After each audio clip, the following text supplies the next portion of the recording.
Greetings everyone, Ankit this side and I welcome you all to the channel.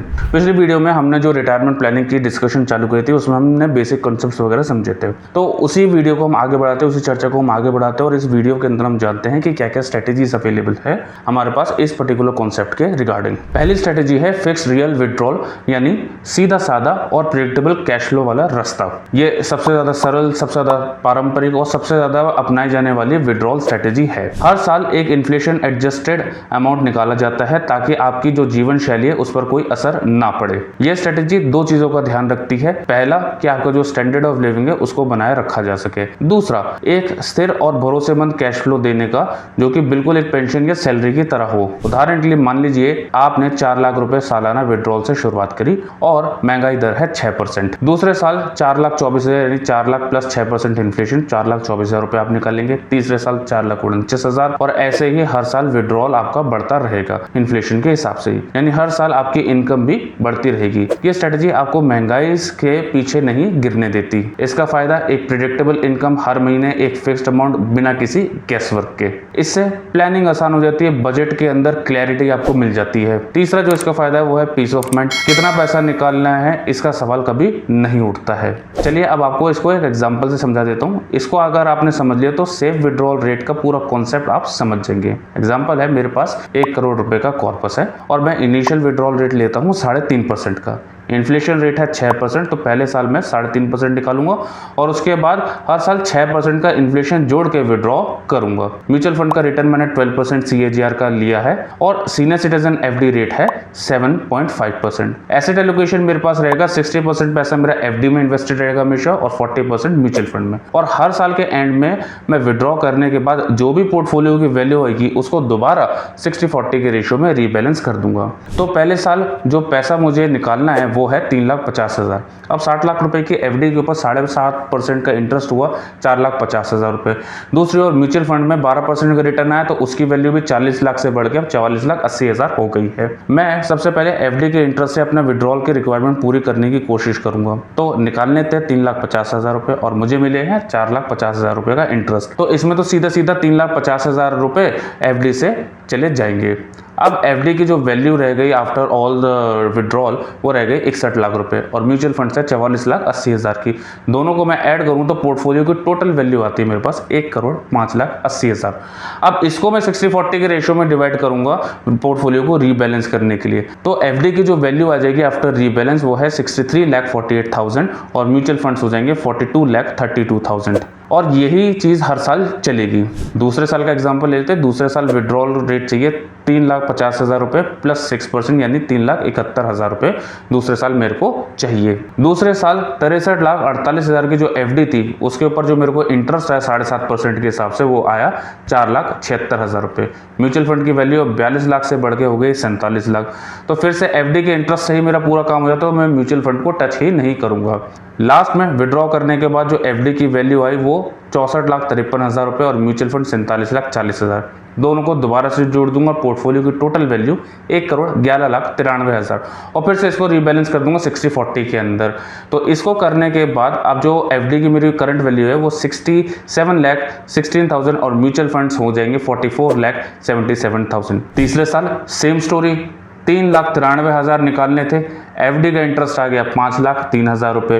Mutual fund अब 50 लाख के अंदर आ गए हैं। पैसा निकालने के बाद फिर से मैं रीबैलेंस करूंगा। अब जो FD 60 लाख रुपए से मैंने शुरू की थी उसकी अब वैल्यू हो जाएगी 71 लाख रुपए और म्यूचुअल फंड 40 लाख से बढ़ के 47,36,000 रुपए के हो जाएंगे। सो आई होप कि अब आपको कुछ अंडरस्टैंडिंग आई होगी कि ये सारे के सारा विड्रॉल रेट काम कैसे करता है। चलिए अब 10वें साल का भी हिसाब देख लेते हैं। 5,91,000 रुपए मेरे को निकालने थे। इंटरेस्ट मेरे को FDs का आ गया 7,75,000 रुपए और रीबैलेंस करने के बाद FD हो जाएगी मेरी 1 करोड़ के पास, म्यूचुअल फंड्स हो जाएंगे 70 लाख के और टोटल जो पोर्टफोलियो की जो मेरी वैल्यू हो जाएगी वो तकरीबन 1,75,00,000। मुझे उम्मीद है कि आपको कुछ क्लैरिटी मिली होगी कि ये सब काम कैसे करता है।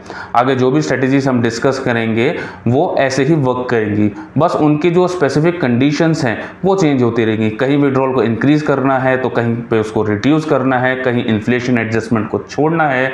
बस ये चीज़ों का जो इफेक्ट है वो आएगा।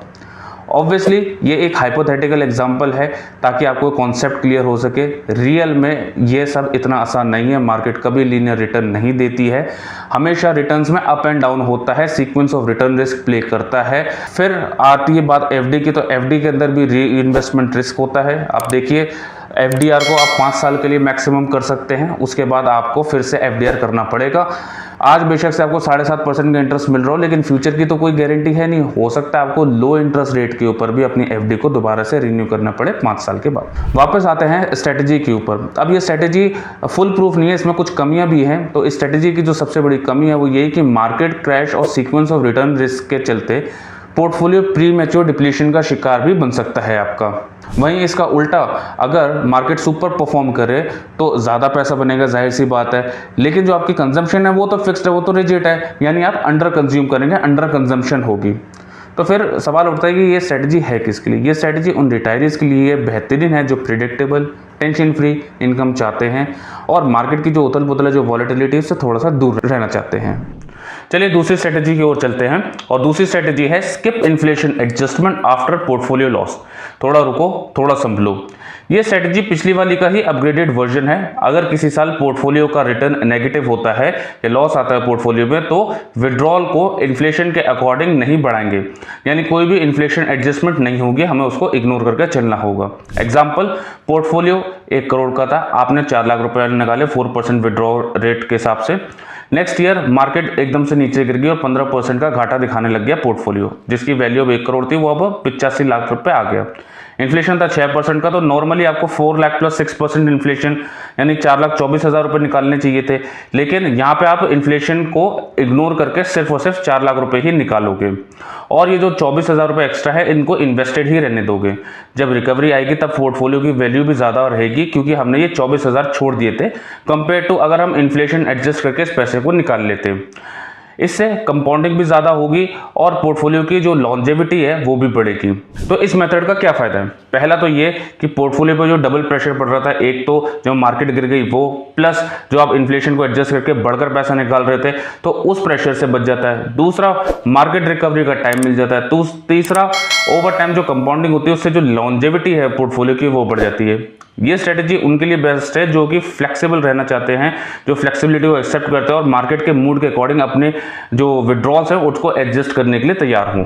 चलिए अब तीसरी स्ट्रेटजी की ओर चलते हैं। तो तीसरी स्ट्रेटजी जो हमारी है वो है गार्ड रेल स्ट्रेटजी। ग्यूंटन और क्लिंगर ने 2006 में इसको प्रपोज किया था। ये एक डायनेमिक अप्रोच स्ट्रेटजी है जो कि पोर्टफोलियो की परफॉर्मेंस के हिसाब से जो आपके विड्रॉल्स हैं उनको एडजस्ट करती है। इस स्ट्रेटजी का फंडा सिंपल है, अगर मार्केट स्ट्रांग हो तो आप थोड़ा सा ज्यादा पैसा निकाल लीजिए, और अगर मार्केट वीक हो तो थोड़ा अपने खर्चों के अंदर कटौती कीजिए। इस स्ट्रेटजी की नींव 2 पिलर्स पर टिकी हुई है। पहला जो इनिशियल विड्रॉल रेट है, और दूसरा हर साल का करंट विड्रॉल रेट। मान लीजिए आपने इनिशियल विड्रॉल रेट 4% लिया, अब इसको आधार बनाकर आप गार्ड रेल्स सेट करेंगे। अपर लिमिट रहेगी 4% प्लस 20% यानी 4.8, और जो आपकी लोअर लिमिट होगी वो 4% माइनस 20% यानी 3.2%। यानी गार्ड रेल्स में हम जो इनिशियल विड्रॉल रेट है उसमें प्लस माइनस 20% करके अपनी अपर लिमिट और लोअर लिमिट फाइंड आउट करते हैं। अब हर साल का जो करंट विड्रॉल रेट है उसको जानने के लिए हम जो भी इन्फ्लेशन एडजस्ट करने के बाद जो विड्रॉल हमारा बनता है उस करंट ईयर का, उसको जो उस साल की करंट पोर्टफोलियो की टोटल वैल्यू है उससे डिवाइड कर देंगे। अब रूल ये कहता है कि अगर किसी साल जो करंट विड्रॉल रेट है वो 4.8% यानी हमारी अपर लिमिट से ऊपर चला जाता है, तो हम जो विड्रॉल है उसको 10% घटा देंगे।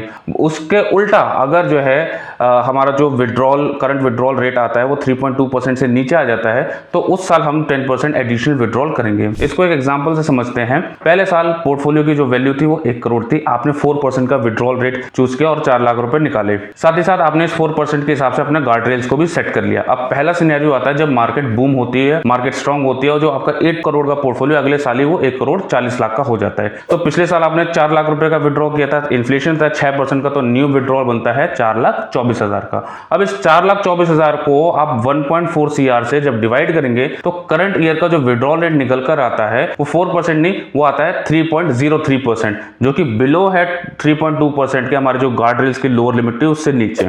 इसके चलते हम अपने विड्रॉल को 10% से बढ़ा देंगे, यानी 4.24 लाख प्लस 10% यानी 4.66 लाख रुपीस का हम टोटल विड्रॉ करेंगे उस पर्टिकुलर साल में। चलिए मान लेते हैं कि पोर्टफोलियो की वैल्यू अचानक से मार्केट क्रैश के कारण गिर जाती है।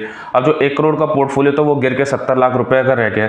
इस परिस्थिति में वही हम कैलकुलेशन करेंगे, पिछले साल का विड्रॉल था 4 लाख रुपए, इन्फ्लेशन था 6%, न्यू विड्रॉ हमारा बनता है 4,24,000। लेकिन करंट ईयर फाइनेंशियल रेट की जब हम कैलकुलेशन करने आते हैं तो हम पाते हैं कि ये 6.06% है, यानी जो हमारा अपर लिमिट थी गार्ड रेल की 4.8, ये उससे काफी ऊपर है। तो इसलिए हम अपने विड्रॉ को घटा देंगे। तो इस साल हम 4.24 लाख माइनस 10% यानी 3,81,000 रुपए ही निकालेंगे। तो सवाल है कि इस स्ट्रेटेजी का क्या फायदा है। देखिए, जब मार्केट तेज हो तो आप थोड़ा सा ज्यादा खर्चा कर सकते हो, ये स्ट्रेटेजी आपको रिवॉर्ड करेगी। और जब मार्केट नीचे हो आप कम पैसा निकालो ताकि पोर्टफोलियो आपका बचा रहे, आपके जो एसेट्स है वो प्रिजर्व रहे। इस स्ट्रेटेजी से दो फायदे मिलते हैं आपको। एक तो पोर्टफोलियो की उम्र, लॉन्जेविटी वो बनी रहती है। दूसरा जो स्पेंडिंग है वो मार्केट के सिंक में रहती है, ना कम ना ज्यादा, ना कहीं आप अंडर कंजम्पशन करेंगे ना आप कहीं ओवर स्पेंडिंग करेंगे, आप बैलेंस्ड उसमें रहेंगे। चलिए चौथी जो है स्ट्रेटेजी के ऊपर डिस्कस करते हैं। तो आखिर में आती है डिक्लाइनिंग स्पेंडिंग स्ट्रेटेजी। रिसर्च कहती है कि लोग रिटायरमेंट के इनिशियल ईयर्स में ज्यादा खर्चा करते हैं क्योंकि उस टाइम पे वो एक्टिव लाइफस्टाइल मेंटेन कर रहे होते हैं। ट्रैवलिंग है, हॉबीज है, सोशल लाइफ है, ये सारी चीजों में एक्सपेंसेस उनके ज्यादा होते हैं। आपने भी देखा होगा अपने घर के आसपास लोगों में जो रिटायर अभी हुए हैं फ्रेश, वो तीर्थ यात्रा बहुत करते हैं। तो इसी तरह के जो एक्सपेंसेस हैं उनके लिए उनके जो इनिशियल रिटायरमेंट ईयर्स के अंदर खर्चे वो ज्यादा होते हैं। लेकिन इसके बाद हेल्थ इश्यूज वगैरह आते हैं, लिमिटेड मोबिलिटी आती है, जैसे जैसे उनकी उम्र बढ़ती है और इसकी वजह से खुद पर खुद नेचुरली उनके जो खर्चे हैं वो घटते चले जाते हैं। तो स्ट्रेटेजी में हम हायर इनिशियल विड्रॉल रेट को टारगेट करते हैं, जैसे कि 4% की जगह 6% से हमने स्टार्ट किया और इसके बाद हर साल रियल टर्म्स में स्पेंडिंग 2% से गिराते रहते हैं। इससे होता यह है कि अर्ली ईयर्स के अंदर जब एक्टिव लाइफस्टाइल मेंटेन कर सकते हैं हम, तो आपके पास ज्यादा डिस्पोजेबल इनकम होती है। और जैसे जैसे लेटर ईयर्स के अंदर रिटायरमेंट में आप हेल्थ इश्यूज से जो है ना अपने आप को जो है ना सराउंडेड पाते हैं, आप बेड रिडन हो जाते हैं, तो उस टाइम पे जो स्ट्रेटेजी आपके पोर्टफोलियो को प्रिजर्व करना चालू कर देती है ताकि जब आप ना रहें, आपके जाने के बाद आपके उत्तराधिकारियों को विरासत में अच्छा खासा सम मिले। चलिए अब फाइंडिंग्स के बारे में बात कर लेते हैं। तो फाइंडिंग्स में हम 4 प्रमुख चीजों पर नजर डालेंगे। पहली बात कि सेफ विड्रॉल रेट क्या है इन स्ट्रेटेजीज का। दूसरा बात हम करेंगे कि इक्विटी और एफडी का जो पोर्टफोलियो में एलोकेशन है वो कितना होना चाहिए, वो कौन सा स्वीट स्पॉट है जहां पे रिस्क, रिवॉर्ड और जो अपॉर्चुनिटी कॉस्ट है उसका संतुलित बने। तीसरी चीज जिसके ऊपर हम ध्यान देंगे कि सिमुलेशन का सक्सेस रेट क्या है, क्या आपका पोर्टफोलियो कम से कम 30 साल तक टिका या नहीं टिका। और चौथी और आखिरी चीज जिसके ऊपर हम बात करेंगे वो है टैक्स इंप्लीकेशंस। इसको समझना भी बहुत जरूरी है क्योंकि इस साल से 12 लाख से नीचे की एनुअल इनकम वालों को सेक्शन 87A के तहत टैक्स में रियायत मिली है और एफडी भी इसे एग्जम्पशंस के दायरे में आती है। दूसरा जो long term capital gain tax था वो 10% था जो पहले, वो अब बढ़ा के 12.5% प्लस 4% सेस कर दिए गए हैं और डिडक्शन की सीमा भी 1 लाख से बढ़ा के 1.25 लाख कर दी गई है। अच्छा, ये जो फाइंडिंग्स हमारी हैं इसमें जो हमने सिमुलेशन रन किए सारे सिमुलेशन सर्कुलर बूटस्ट्रैप मेथड और मोंटे कार्लो मेथड से किए गए हैं विद 95% सक्सेस रेट। अब आप ये सोचेंगे कि 95 सक्सेस रेट क्यों, 100% क्यों नहीं, तो इस पे भी हम आगे विस्तार में चर्चा करेंगे। तो चलिए शुरुआत करते हैं अपने बेस केस से, यानी जहां पे फिक्स्ड विड्रॉल होता है। जब पोर्टफोलियो में इक्विटी का हिस्सा 0% होता है तब सर्कुलर बूटस्ट्रैप मेथड के अनुसार 30 वर्षों के लिए जो सेफ विड्रॉल रेट है वो है 3.8%। वही मोंटे कार्लो ये कहता है कि आप 4% से शुरू कर सकते हैं। जैसे जैसे इक्विटी का एक्सपोजर जुड़ता है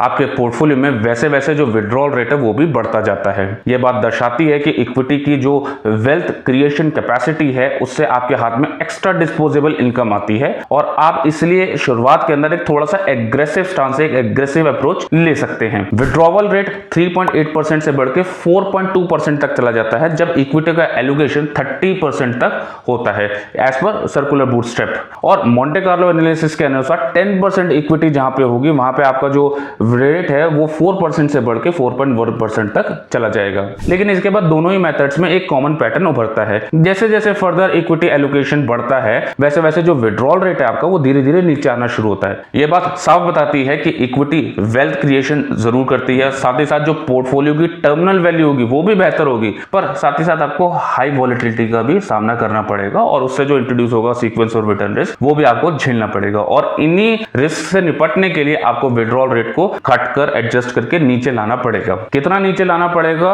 यह निर्भर करता है कि आप कितने इक्विटी एलोकेशन के ऊपर जा रहे हैं, आपके पोर्टफोलियो में कितना % इक्विटी है। बूटस्ट्रैप मेथड में जहां 30% इक्विटी पर जो सेम विड्रॉल रेट था हमारा 4.2 था, वहीं 100% इक्विटी में घटकर सिर्फ और सिर्फ 2.3 रह गया है। मोंटे कार्लो के हिसाब से 4.1 से गिर के एट 100% इक्विटी ये रेट सिर्फ और सिर्फ 1.4% रह जाता है। सिमिलर सिचुएशन अगर हम 40 ईयर्स के लिए भी सिमुलेट करते हैं, 40 ईयर्स का भी डेटा अगर हम देखते हैं तो 100% इक्विटी के ऊपर जो रेट आता है हमारा वो आता है 1.9% एज पर बूटस्ट्रैप मेथड और 1.1% एज पर मोंटे कार्लो। अब बात करते हैं टैक्स इंपैक्ट के बारे में। अगर आपकी एनुअल इनकम 12 लाख रुपए से कम है और आप ये मान के चल रहे हैं कि जो रिबेट्स गवर्नमेंट ने इस साल दिए वो ही आगे कंटिन्यू रहेंगी, तो आप जो मैक्सिमम विड्रॉल रेट ले सकते हैं वो है 4.2% का। लेकिन अगर आप टैक्स पॉलिसीज को लेकर अनसर्टेन है, अनिश्चित है, आपको नहीं लगता कि सरकार ये जो पॉलिसी जो रिबेट्स है कंटिन्यू रखेगी, तो 3.5% से शुरुआत करना ज्यादा समझदारी होगा। चलिए, एज पर करंट रिजीम अगर आप 20% टैक्स ब्रैकेट में आते हैं तो जो आपका सेफ विड्रॉल रेंज है वो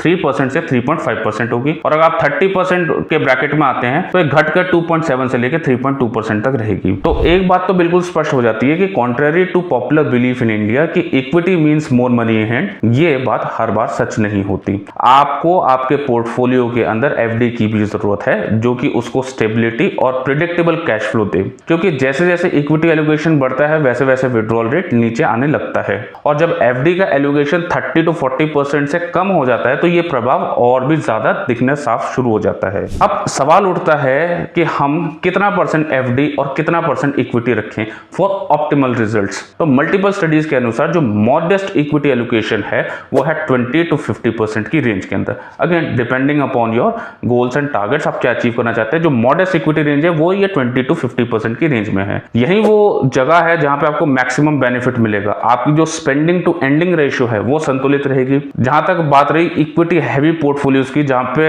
एलोकेशन 100% है, इसकी स्पेंडिंग और एंडिंग रेशियो के बारे में हम आगे विस्तार से बात करेंगे। आखिर में एक जरूरी सवाल, सक्सेस रेट सिर्फ 95% ही क्यों, 100% क्यों नहीं? पहली बात यह कि 100% नाम की कोई चीज नहीं होती, खासकर तब जब हम किसी ऐसी स्टडी पे काम कर रहे हो जो कि फ्यूचर इवेंट्स पे आधारित हो। ऐसे इवेंट्स जो हो भी सकते हैं और ना भी हो, क्योंकि किसी ने फ्यूचर तो देखा नहीं और हम हिस्टोरिकल डेटा का उपयोग करके अब उसके ऊपर अपने एनालिसिस और अजम्पशंस लगाते हैं। दूसरी बात, अगर आप एक हायर सक्सेस रेट चाहते हैं तो आपको या तो विड्रॉल रेट कम करना होगा या फिर रिटायरमेंट कॉर्पस को बहुत ज्यादा बढ़ाना होगा। अगर आप कहते हैं कि मुझे 100% सक्सेस रेट चाहिए, यानी हर पॉसिबल मार्केट सिनेरियो के अंदर मेरा पोर्टफोलियो कभी भी फेल ना हो, तो फिर विड्रॉल रेट या तो आप नीचे 4% से गिरा के 1.8% पे ले जाए। इसका मतलब ये कि आप जहां 4 लाख रुपए निकालते थे वहां पे आपको 1,80,000 रुपए से संतोष करना पड़ेगा। या फिर आप चाहते हैं कि मैं 4 लाख रुपए ही निकालूं, तो फिर आपको कॉर्पस को 2 करोड़ से भी ज्यादा करना पड़ेगा। अब यहीं पर आके ये जो चीज है ये सिर्फ और सिर्फ एक थॉट एक्सपेरिमेंट टाइप रह जाती है, क्योंकि अगर मैं किसी 25,000 रुपए महीने के कमाने वाले को कहूंगी भैया तू 50,000 रुपए इन्वेस्ट करना चालू कर, तो ये जो है ना मुमकिन नहीं है, ये इम्प्रैक्टिकल होगा। और अगर मैं आपको कहूं कि जी आपके जो महीने के एक्सपेंसेस है उनको आप कट डाउन कर दीजिए, जो बेसिक सर्वाइवल नीड्स है उन्हीं को आप कट कर दीजिए, तो भी सस्टेनेबल चीज नहीं है वो। इसलिए 95% सक्सेस रेट एक अच्छा और प्रैक्टिकल बेंचमार्क है, खास तौर पर जब जो वेस्टर्न रिसर्च पेपर्स हैं वो सिर्फ और सिर्फ 90% सक्सेस रेट तक ही सिमुलेट करते हैं। तो चलिए, ये जो सेकंड वीडियो है इसको हम यहीं पर रोकते हैं और फाइनल वीडियो के अंदर जो बाकी बची हुई स्ट्रेटेजीज है उनका प्लस जो अदर हमारी रेशियोज हैं और फाइनली वीडियो को कंक्लूड करते हैं नेक्स्ट पार्ट के अंदर। तो तब तक के लिए बने रहिए। Thanks for watching, see you next time, bye.